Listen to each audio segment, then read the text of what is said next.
नाही, मला या संदर्भात काय माहिती असण्याचं काही कारण नाही. पार्थ राष्ट्रवादीचा युवा कार्यकर्ता आहे, नेता आहे. संसदेमध्ये प्रतिनिधित्व राज्यसभेमध्ये करतात, त्याच्यामुळे ते भेटू शकतात. त्याच्यामध्ये काही वावगं वाटण्याचं काही कारण नाही. अगदी प्रशासकीय कामावरती संघटनेच्या कामाची जरी त्यांनी चर्चा केली तर त्याच्यामध्ये वेगळं वाटण्याचं काही कारण येत नाही. अर्थखात्यावर सध्या घमासान सुरू असल्याचं पाहायला मिळत आहे. राष्ट्रवादीला अर्थखात्यात जाऊ नये म्हणून शिंदे साहेब स्वतः या ठिकाणी अमित शहा भेटल्याचं सांगण्यात येते. मला स्वतःला असं वाटतं की वृत्त कल्पकलित निराधार आहे.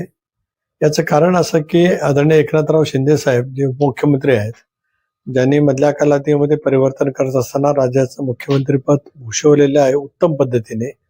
अशा वेळेला इतर पक्षाला विशिष्ट विभाग देऊ नये असं ते म्हणतील असं मला स्वतःला का वाटत नाहीत.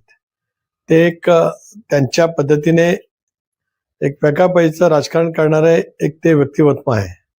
त्यामुळे आपल्या मित्र पक्षाला काय मिळू नये किंवा काय मिळावं या बाबतीमध्ये ते कधी बोलले आहेत असं मला गेल्या 3 वर्षामध्ये कधी जाणवलेलं नाही.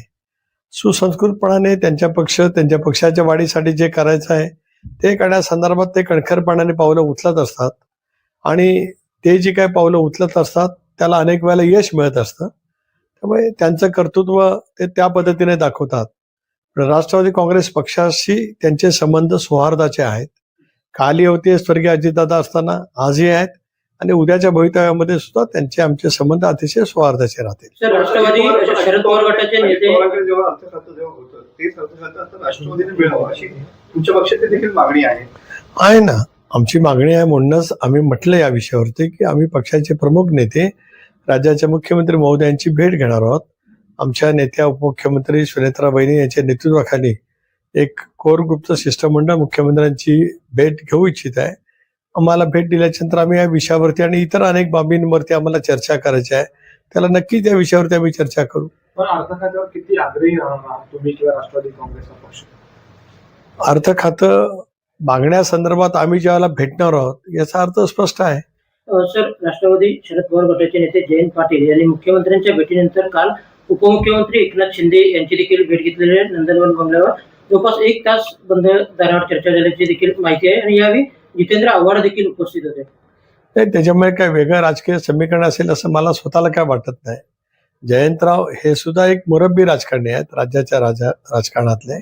7 वेळेला विधिमंडळावरती निवडून आले. दीर्घकाळ त्यांनी राष्ट्रवादी काँग्रेस पक्षाचं संघटनेमध्ये नेतृत्व केले, मंत्री त्यांनी राहिलेले आहेत.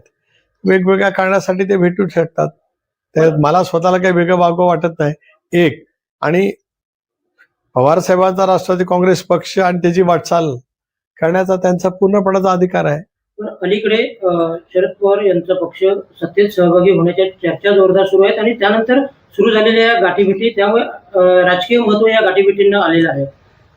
एक असं आहे की साहेबांच्या पक्षातील सहकार्यांना सत्तेमधल्या सहभागाच्या बद्दल काय चर्चा आहेत, मला या संदर्भामधले काय माहिती नाही. शेवटी गेली 6 दशकं 60 वर्ष राज्याच्या आणि देशाच्या राजकारणामध्ये पवार साहेबांची भूमिका एक अहम पद्धतीची राहिली. त्याने केंद्र सरकारमध्ये सुद्धा त्या कालावधीमध्ये अगदी मला आठवतं की 96च्या नंतर जवळपास दर 2 वर्षांनी लोकसभेच्या निवडणुका होत आल्या. त्यावेळेला केंद्राच्या राजकारणामध्ये सुद्धा पवार साहेबांची भूमिका मोठ्या प्रमाणात राहिली. युपीला ताकद आणि शक्ती देण्यामध्ये सुद्धा किंवा युपीचं गठबंधन ज्यावेळेला झालं 2004 मध्ये, त्यावेळेला सुद्धा पवार साहेबांचा पुढाकार त्या ठिकाणी होता. त्यामुळे ते स्वतःच एक देशाचे वरिष्ठ नेते असल्यामुळे त्यांच्या पक्षाने कोणाबरोबर जावं हा शेवटी साहेबांचा त्यांच्या पक्षाचा अधिकार आहे. देखील करू अशा पद्धतीनं शरद पवार गटाची किंवा त्यांच्या खासदारांची सुद्धा भूमिका यावेळेला बदलत आलेली पाहायला मिळते आहे. जशी ते एनडीएच्या बाजून झुकताना पाहायला मिळत आहेत. नाही, एक असं आहे की सुप्रियाताईंची ज्या ज्येष्ठ संसद सदस्य आहेत त्यांची पत्रकार परिषद मी ऐकली आणि त्यांनी हेच सांगितलं की उद्या जर काय डिलिमिटेशन बिल 33% महिला आरक्षणासहित आलं तर त्यामध्ये 71 साली इंदिराजी असताना लोकसभेच्या जागा 542, 543, विधानसभा महाराष्ट्राचे 288, या जागाच्या ज्याला आपण इंग्रजीमध्ये फ्रीज करतो ह्या ज्या केलेल्या आहेत, उद्या डिलिमिटेशन करताना 1/3 महिलांच्यासाठी आरक्षण देत असतानाच या जागांच्या मध्ये वाढ करण्याचा निर्णय भारत सरकारने या विधेयकाच्या मार्फत केला तर आम्ही विचार करू असं ते म्हटलं. उदाहरणार्थ काय, तर आज महाराष्ट्रामध्ये 48 खासदार आहेत, ते 48च्या ऐवजी 72 होतील. महाराष्ट्रामध्ये 288 विधानसभा सदस्य आहेत, त्याच्यामध्ये 144 वाढ होईल, म्हणजे मग ते 232च्या आसपास किंवा 400 अशी ती संख्या त्या ठिकाणी जाईल. अशा वेळेला आम्ही युपीए मध्ये चर्चा करून विचार करू असं सुप्रियाताई म्हणाल्या. काही एक जबाबदार नेते आहेत, त्याच्यामुळे ते त्या पद्धतीने बोलतात. विलिनीकरणाबाबत ज्या काही चर्चा सुरू असतात काही असं देखील चर्चा ते मला एक त्याच्यातला अजब तर्क समजू शकत नाही की उद्या 2 राष्ट्रवादी काँग्रेस पक्षामध्ये विलिनीकरण करायचं असेल तर ते वर्षा बंगल्यावरती जाऊन चर्चा करण्याचा काय प्रश्न येईल त्याच्यात. मला काय त्याच्यातलं कळू शकलं नाही. एक, स्वर्गीय अजितदादा असताना विलिनीकरणाची चर्चा झाली होती का, तर झाली होती. ती अखेरच्या टप्प्यात गेलेली होती. दादांचं दुर्दैवी निधन 28 जानेवारीला झालं नसतं तर कदाचित 15-20 फेब्रुवारीच्या आसपास याचा उल्लेख आदरणीय पवार साहेबांनी किंवा पवार साहेबांच्या पक्षाच्या प्रमुख नेत्यांनी जो केला की 12-15 फेब्रुवारीची तारीख ठरली होती, कदाचित त्या तारखेला दादांच्या नियोजनाप्रमाणे विलिनीकरण होऊ शकलं असतं. पण दादांच्या दुर्दैवी निधनानंतर राजकीय समीकरण पूर्णपणे बदललेलं आहे आणि मधल्या कालावधीमध्ये सुप्रियाताई असतील, शशिकांत शिंदे असतील, त्यांनी आता विलिनीकरण हा मुद्दा संपुष्टात येऊन आता आम्ही पक्ष बांधणीचं काम सुरू करतो असं म्हटलेलं आहे. ॲज फार ॲज आम्ही राष्ट्रवादी काँग्रेस पक्ष विचार बघता आमच्याकडे अशा पैकी कुठली चर्चा आज नाही. पवार साहेबांच्या राष्ट्रवादी काँग्रेस पक्षाच्याकडनं या विषयावरती चर्चा बंद झाले अशा पैकीचं ठाम मत पक्षाच्या नेतृत्वाने त्या ठिकाणी व्यक्त केलेलं आहे. त्यामुळे असं नजीकच्या कालावधीमध्ये कुठे चर्चा संभवत नाही. पण आपण म्हणताय तसं काही त्यावेळेला येईल त्यावेळेला बघू. पण दादा हयात असताना अशा विलिनीकरणाच्या कोणत्याही चर्चा झालेल्या नव्हत्या असं अजित पवार गटाच्या राष्ट्रवादीकडूनच अनेक नेत्यांनी म्हटलेलं होतं. त्यावेळी नाही, इतरांनी काय म्हटलं होतं मला माहीत नाही. मी एवढंच म्हटलं होतं की चर्चा दादांच्या पातळीवरती पूर्ण केल्या होत्या. दादा आमचे राष्ट्रीय नेते सर्व होते, त्यामुळे त्या संदर्भात चर्चा करण्याचा त्यांचा पूर्णपणाचा अधिकार होता आणि त्या पद्धतीने त्यांच्या चर्चा केल्या. ते अखेरच्या टप्प्यात आल्या असत्या तर आमच्याजवळ त्यांनी चर्चा अधिक माहिती सांगितली असती. मला चर्चा सुरू आहेत काय पद्धतीने आहे त्याची माहिती दादाने मला नक्की त्या ठिकाणी दिलेली होती. आता त्यांनी ठरवलेला जो फॉर्म्युला होता जो मलाही ज्ञात होता ते त्याच्यानंतरचे सगळे दादांच्या दुर्दैवी निधनाच्या नंतरची सगळीच राजकीय समीकरणं पूर्णपणाने बदललेली असल्यामुळे आता तो विषय समोर नाही. सर तुमच्या त्या गाठीभेटी झाल्या म्हणजे विलिनीकरण हा जर वेगळा मुद्दा राहिला तर त्याच्यावर चर्चा सुरू झाल्या, पण तुम्ही जयंत पाटील साहेब असतील किंवा तुम्ही भेटी मुख्यमंत्र्यांसोबत झाल्या त्याच्यामुळे पक्षामध्ये कुठेतरी एक मतभेद झाले किंवा नाराज झाले, नेमकं काय आहे म्हणजे वैदिकांना किंवा पारदादांना या गोष्टी माहिती असं बोललं जातं. 2 भाग आहेत. एक तर जयंतराव पाटलांची आणि आमची वर्षा बंगल्यावरती भेट झाली नाही. जयंतराव वर्षा बंगल्यावरती जरूर गेले. त्यांच्या विधानसभा मतदारसंघातील त्यांच्या नगराध्यक्षाच्या अपात्रतेच्या विषयावरती चर्चा करण्यासाठी ते गेले असं त्यांनी स्पष्टपणाने काल माध्यमांशी बोलताना सांगितलं. मी आणि प्रफुल्लबाई एक तर मी गेल्या आठवड्यातच त्यांची वेळ मागितली होती. संसदेचं अधिवेशन सुरू होण्यापूर्वी यापूर्वी महाराष्ट्रामध्ये प्रथा होती की खासदारांना बोलवावं आणि दिल्लीमध्ये असलेले काही प्रश्न असतील तर ते राज्य सरकारचे दिल्लीचे असतील तर त्याचा पाठपुरावा करावा. मी माझे जे काही प्रस्ताव आहेत की जे राज्य शासनाकडून दिल्लीकडे जायचे आहेत त्याच्यामध्ये दापोलीमधील पर्यटनाच्या वरती आधारित काय मुद्दे आहेत आणि त्या खात्याचे मंत्री शेखावत यांच्याकडे पत्रव्यवहार मी आदरणीय अमितभाईंच्या मार्फत केला, पंतप्रधान महोदयाच्या मार्फत केला. ते प्रस्ताव आहेत, इतरही काय प्रस्ताव आहेत त्याच्यासाठी वेळ मागितलेली होती. प्रफुल्लबाईंनी पण वेळ मागितली होती. ते परवा पहाटेच परदेशी गेलेले आहेत, त्याच्यामुळे त्या वेळेलाच मुख्यमंत्र्यांना उपलब्धी होती म्हणून आम्हाला बोलवलं गेलं. त्यामुळे मी कालच सांगितलं पत्रकार परिषदेमध्ये राजकीय भेट असती जरूर वहिनींना आम्ही सांगितलं असतं, परंतु जर का भेट राजकीय नसेल तर सांगण्याचा काय प्रत्यय नाही. काल त्याच्यानंतर आमच्या कोर कमिटीची बैठक झाली आणि अनेक बाबींवरती चर्चा केली. SIRची चर्चा केली, स्वर्गीय दादांचा 22 तारखेला जयंती आहे त्या कार्यक्रमाची चर्चा केली, मुख्यमंत्र्यांची भेट झाली, त्याच्याबद्दलची मला जे काही त्याबद्दलचं सांगायचं होतं ते मी त्या ठिकाणी सांगितलं. त्याच्यामुळे काय राष्ट्राचं काही कारण नाही. वहिनी आमच्या राष्ट्रीय नेत्या आहेत. जो आदर मला अजितदादांच्या बद्दलचा मनामध्ये होता तोच आदर बहिणींच्या बद्दलचा आमच्या सर्वांच्या मनामध्ये आहे आणि त्यांच्या नेतृत्वाखाली राष्ट्रवादी काँग्रेस पक्ष नेट्याने वाटचाल करते आहे. साहेब, आमदार रवी राणा असं म्हणतात की राजकारणात अशक्य गोष्टी शक्य झालेल्या आहेत. तर त्याच पद्धतीने 15 दिवसात दोन्ही राष्ट्रवादी एकत्र येतील आणि कदाचित केंद्रीय मंत्री सुप्रिया सुळे असतील. रवी राणा फार मोठे नेते आहेत, त्याच्यामुळे माझ्यासारख्या छोट्या कार्यकर्त्यांनी त्यांच्यावरती वक्तव्य करणं काय फार योग्य नाही. ते खूप मोठे नेते आहेत. आता पुढील 1.5 महिन्यामध्ये महाराष्ट्रात काय आणि राज्यामध्ये केंद्रामध्ये सुद्धा मोठे फेरबदल होतील आणि त्याच अनुषंगानं फडणवीस आणि शिंदे साहेबांच्या दिल्ली वारी सुरू झाल्याची चर्चा आहे पाहायला मिळते. काय सांगाल? शिंदे साहेब दिल्लीला नियमितपणाने त्यांच्या खासदारांच्या प्रश्नाच्यासाठी केंद्र सरकारकडे त्यांच्याकडे जे महत्वाचे विभाग आहेत, नगर विकास, गृहनिर्माण, रस्ते विकास महामंडळ, या निमित्ताने जात असतात.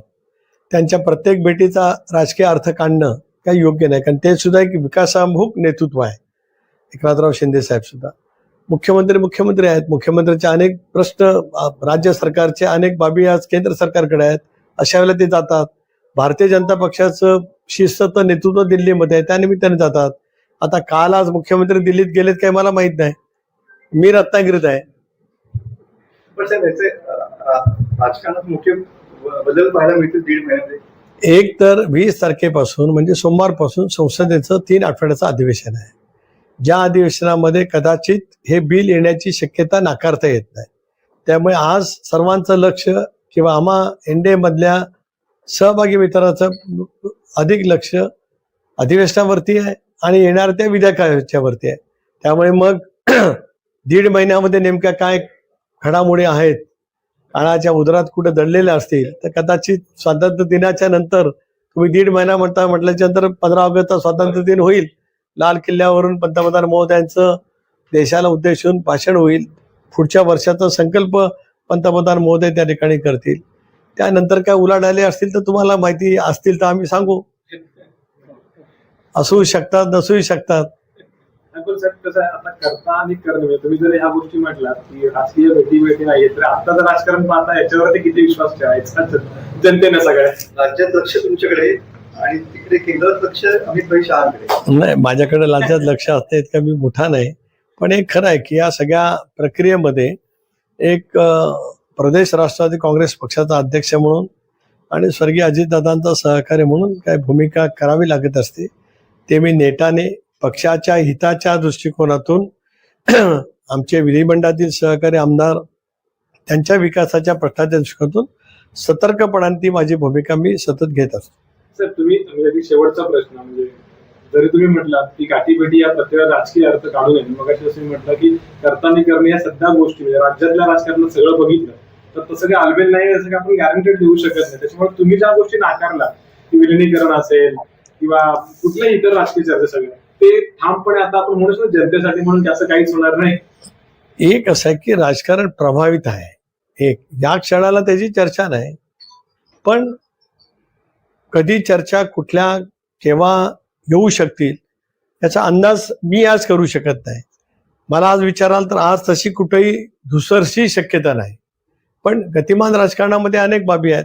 आता उद्या विधेयकाच्या बाजूनी जे काय संबंध दिल्लीमध्ये मतदानाच्या निमित्ताने जी प्रक्रिया होईल, आपण बघा ना, पश्चिम बंगालच्या निवडणुकीच्या नंतर तृणमूल काँग्रेस जी एक हाती सत्ता 15-20 वर्ष ममता दीदींच्या ताब्यामध्ये होती, तिथे जे काय राजकारण झालंय किंवा त्याच्यातला जो काय फेरबदल झालाय, मागच्याच अधिवेशनात तृणमूलचे सगळे खासदार ज्या ताकदीने या विधेयकाला विरोध करत होते, कारण माझी जागा बसायची, माझ्या बाजूलाच अभिषेक बॅनर्जी बसतात जे आज त्यांचे नेते आहेत, त्यांच्या बाजूला कल्याण बॅनर्जी बसतात.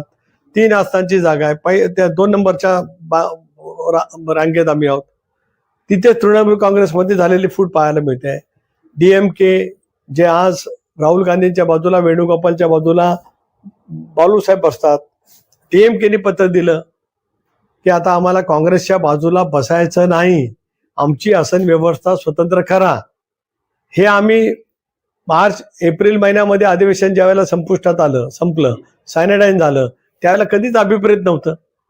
म्हणजे त्या 2 विधानसभेच्या निवडणुकीने देशातल्या राजकारणामध्ये इतका कमालीचा बदल केला, ज्या मजबूतीने इंडिया आघाडीने 230 मतं मिळवली होती, त्या आघाडीमध्ये आज 50-60 मतं बाजूला गेले तर चित्र दिसत आहे. त्यामुळे इतक्या घडामोडी काही दिवसामध्ये घडू शकतात. तर पुढे काय घडेल असं मी तरी काय सांगू शकतो. कोणाला माहिती होतं की ममता दिदींचा दोन्ही विधानसभा मतदारसंघात पराजय होईल. कोणाला माहिती होतं की स्टॅलिन सारखे कर्तबगार नेते स्वतः विधानसभेमध्ये मुख्यमंत्री जे आहेत ते पराभूत होऊ शकतील. त्याच्यानंतर जो डीएमके युपीए सोनिया गांधीच्या नेतृत्वाखाली स्थापन झाल्यापासून मंत्रिमंडळामध्ये जे डीएमके पक्ष राहिला, त्याच पक्षाने स्वतंत्र आसनाची व्यवस्था करा, काँग्रेसच्या बाजूला नको असं पत्र लिहिणं, हे इतक्या झपाट्याने जर काय राजकारणामध्ये देशाच्या बदल होत असतील, राज्यामध्ये सुद्धा आपण मधल्या कालावधीमध्ये की 6 खासदारांनी घेतलेले निर्णय, तर कधी काय घडू शकत असतं. तर एक वस्तू वेगळा विषय, जंतर मंतरचं आंदोलन सध्या राजकीय विषय झालेला आहे. स्वतः उद्धव ठाकरे साहेब सुद्धा या ठिकाणी मुंबईमध्ये 20 आंदोलन करण्याच्या तयारीमध्ये असल्याचं पाहायला मिळतंय. कसं बघताय जंतर मंतरचं आंदोलन? नाही, आंदोलनाची योग्य ती दखल केंद्र सरकारने निश्चितपणाने घेतलेली आहे. अंशुक यांच्या ज्या काय मागण्या असतील त्या संदर्भामध्ये केंद्र सरकार विचार करेल. आणि ज्या वेळेला दिल्लीला जाऊ त्यावेळेला आता परवाच सोमवारपासून अधिवेशन सुरू होते, त्यामुळे त्याच वेळेला एनडीएची बैठक मंगळवारी बोलवलेली आहे. काल निरोप आला की पंतप्रधानांच्या उपस्थितीमध्ये मंगळवारी सकाळी एनडीएच्या खासदारांची बैठक आहे. त्याला मी तिथे असेनच, अमित भाईंची पण भेट होईल, त्याला कळेल नेमकं काय चालू आहे. त्या अनुषंगाने महाराष्ट्रात पण तोच मुद्दा धरून महाराष्ट्रात आंदोलन आज आता एक विरोधी पक्ष म्हणून त्यांना त्यांची जी काही भूमिका घ्यावी लागत असेल ती त्यांनी घेतली, तर त्याच्यात आम्हाला कोणाला काय वेगळं वाटायचं काही कारण नाही. नागपूरमध्ये रामरक्षा आंदोलन करण्यात येणार आहे उद्धव ठाकरे यांच्याकडून. रामरक्षा पटल फडणवीसांनी यामध्ये सहभागी व्हावं असं देखील पत्र शिवसेनेकडून त्यांना देण्यात आलेलं आहे. जय श्रीराम.